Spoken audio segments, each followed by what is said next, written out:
കക്ഷി വരുന്നുണ്ട്. ആഹാ, ഇയാളാണോ? അതൊന്ന് പൊതിഞ്ഞു. ഇതൊന്നും പൊതിയേണ്ട കാര്യമില്ലടൂ. മിഠായി വാങ്ങുന്ന പോലെ ആൾക്കാർ വാങ്ങിച്ചോണ്ട് പോണേ. എന്നാലും ആൾക്കാരുണ്ടെങ്കിൽ മോശം.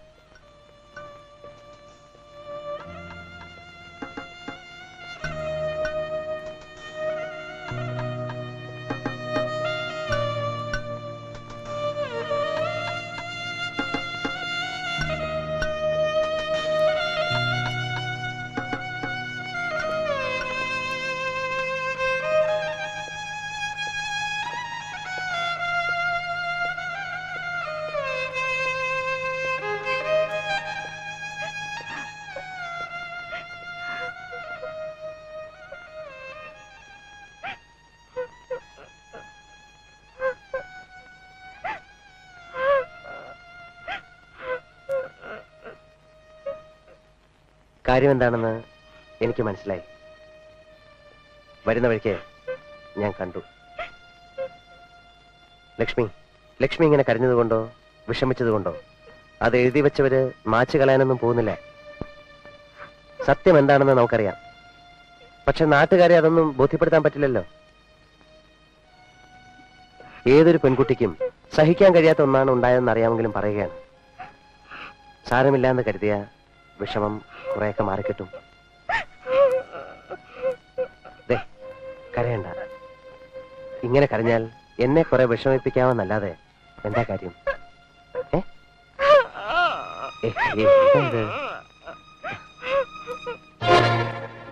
വരടെ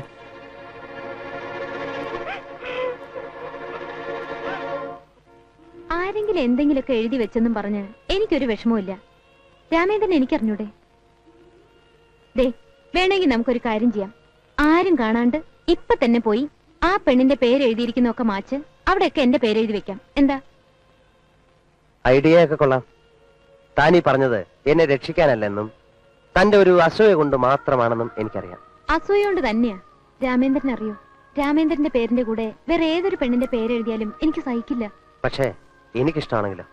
അതുകൊണ്ട് തന്നെയാ വേറെ ആരെങ്കിലും ഇനി എന്തെങ്കിലുമൊക്കെ എഴുതുന്നതിന് മുമ്പ് നമ്മുടെ വെഡിങ് ലെറ്റർ അടിച്ചു കളയാന്ന് വെച്ചത്.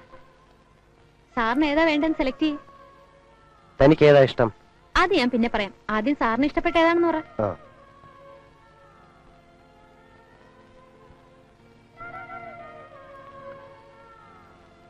ഇതുപോലെ സിമ്പിളായിട്ട് തനിക്ക് ഏതാ ഇഷ്ടപ്പെട്ടെ?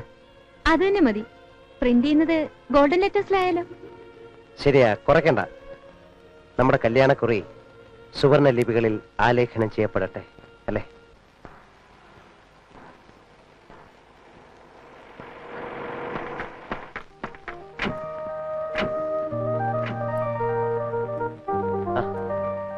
വരൂ. ലക്ഷ്മി, ദേ അവര് വന്നു. ഇരിക്കും. അല്ല, നമ്മളാരാ? കുട്ടിയുടെ സ്വന്തക്കാരനാണോ? സ്വന്തക്കാരനാണോ ചോദിച്ചാൽ അല്ല. പിന്നെ ലക്ഷ്മിയുടെ അനിയനില്ലാത്ത സ്ഥിതിക്ക് കാര്യങ്ങളൊക്കെ നോക്കാൻ ഒരാൾ വേണ്ടേ? ഞാൻ TK കോളേജിലെ ഒരു ലെക്ചറാണ്, രാമേന്ദ്രൻ. അനന്തൻ എന്റെ സ്റ്റുഡന്റ് ആണ്. ഓഹോ, ഇപ്പൊ ആളെ മനസ്സിലായി. നാട്ടുകാർ പലതും പറഞ്ഞപ്പോ വെറുതെ അസൂയക്കാരെന്തൊക്കെയോ പറയുകയാണെന്ന് കരുതി. എന്തായാലും ഇവിടം വരെ വന്നത് നന്നായി. എല്ലാം നേരിട്ട് കാണാൻ സാധിച്ചല്ലോ. വാരാ. വല്ലവരും വല്ലതും ഒക്കെ പറയുന്ന കേട്ട് ഒരു പാവം പെണ്ണിനെ തെറ്റിദ്ധരിക്കരുത് പ്ലീസ്. ഞാൻ പറയുന്ന ഒന്ന് കേൾക്കൂ. നിങ്ങൾക്ക് ഇത്ര പ്രയാസം ഉണ്ടെങ്കിലേ തന്നെ തന്നെ കെട്ടിക്കൂടെ? ഇത്രയൊക്കെ നാറിയ സ്ഥിതിക്ക് വല്ലവനെ തലയിൽ കെട്ടിയൊക്കെ വന്നിരുത്തി നടക്കാൻ പ്ലീസ്.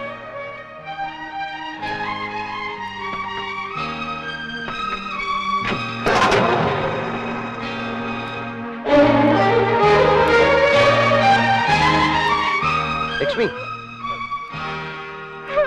ലക്ഷ്മി, ലക്ഷ്മി, കഥ തുറക്കാൻ, കഥ തുറക്കാൻ. ലക്ഷ്മി, ലക്ഷ്മി, കഥ തുറക്കാൻ.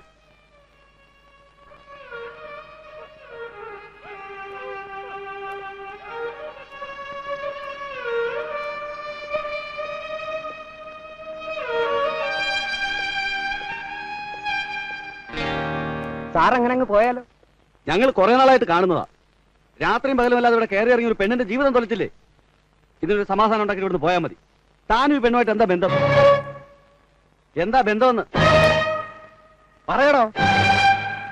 നാക്കിറങ്ങിപ്പോയോ? ബന്ധം എന്താണെന്ന് പറയാതെ അന്നെ ഇവിടുന്ന് വിടൂല. ഞാൻ താലി കെട്ടാൻ പോകുന്ന പെണ്ണാണിവള്. എനിക്ക് ഇഷ്ടമുള്ളപ്പം ഇവിടെ വരും പോകും. എന്നെ തടയാൻ ഇവിടെ ഏത് പട്ടിക്കാടാ ധൈര്യം?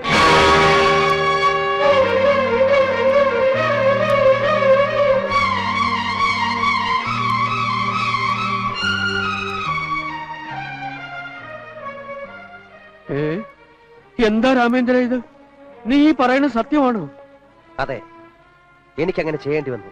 അനാവശ്യം പറയരുത്. ഇത്രയും നാള് സ്നേഹമാണെന്ന് പറഞ്ഞ് കല്യാണം നിശ്ചയിച്ച് ഇൻവിറ്റേഷൻ അടിച്ച് പന്തല് കെട്ടി കഴിഞ്ഞപ്പോ വേറൊരുത്തെ കല്യാണം കഴിക്കണമെന്ന് പറഞ്ഞാൽ കല്യാണത്തിന് പന്തല് വരുന്നവരോട് ഞാൻ എന്ത് സമാധാനം പറയും? എന്റെ മകളുടെ ഭാവി എന്താവും? നിങ്ങൾ എന്നെ മാനം കെടുത്തരുത്. ഞാൻ നിങ്ങളുടെ കാല് പിടിക്കാം. സാറ് പറയുന്നതൊക്കെ എനിക്ക് മനസ്സിലാകുന്നുണ്ട്. പക്ഷെ എല്ലാറ്റിനും കാരണക്കാരൻ ഞാനാണ്. ഞാനാണ് ആ കുട്ടിയെ നിർബന്ധിച്ച് ക്ലാസ്സിലിരുത്തിയത്.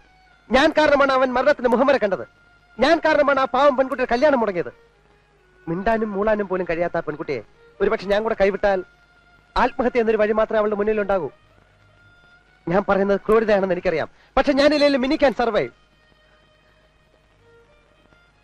എന്നെ ഏറ്റവും അടുത്തറിയാവുന്ന നിനക്കെങ്കിലും ഞാൻ പറയുന്നത് മനസ്സിലാവുമെന്ന് കരുതുന്നു. മനഃപൂർവ്വമല്ല മോളെ, ഞാൻ പറഞ്ഞുപോയി.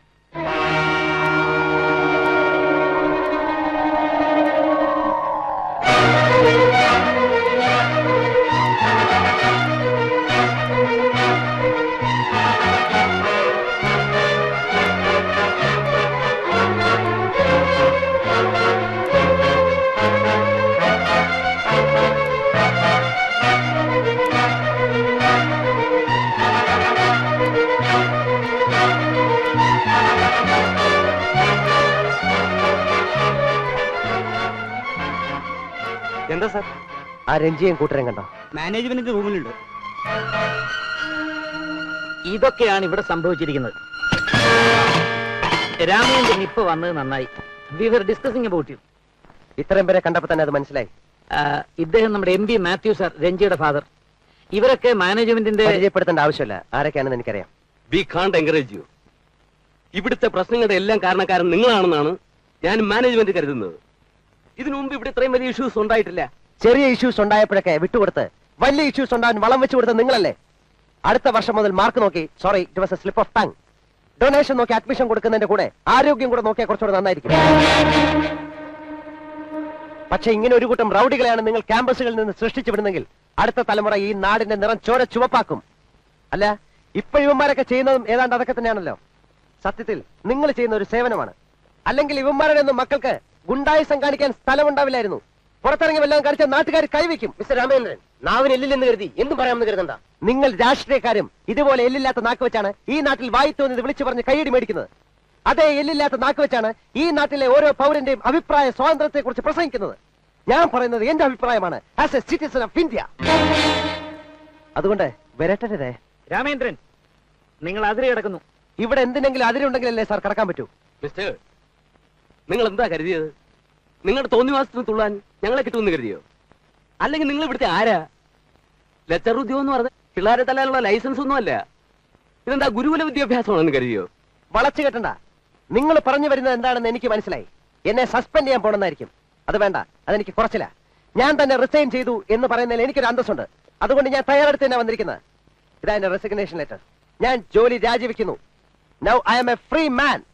ഇപ്പൊ മുതൽ ഞാൻ ഈ കോളേജിൽ അധ്യാപനമല്ലല്ലോ. ഇനി നിങ്ങൾക്ക് എന്നെ റൗഡിന്നോ ഗുണ്ടാന്നോ എന്ത് വേണേലും വിളിക്കാം. നിങ്ങൾ എന്നെ വിളിച്ചില്ലെങ്കിൽ വിളിപ്പിക്കും. ഡാ, നിന്റെ ഈ തന്ത കണ്ടല്ലോ, നിന്റെയൊക്കെ ഭാഷ പറഞ്ഞ member of parliament Mathew sir, ഡൽഹിയിൽ നിന്ന് വന്ന് എന്നെ എന്തോ ഷേവ് ചെയ്ത് കളയെന്ന് പറഞ്ഞവൻ, ഇയാളുടെ മുമ്പ് വെച്ച് ഞാൻ നിന്നെ തല്ലാൻ പോവാടാ. ഇയാൾ വിചാരിച്ചാൽ എന്നെ ഒരു പുല്ല് ചെയ്യില്ല.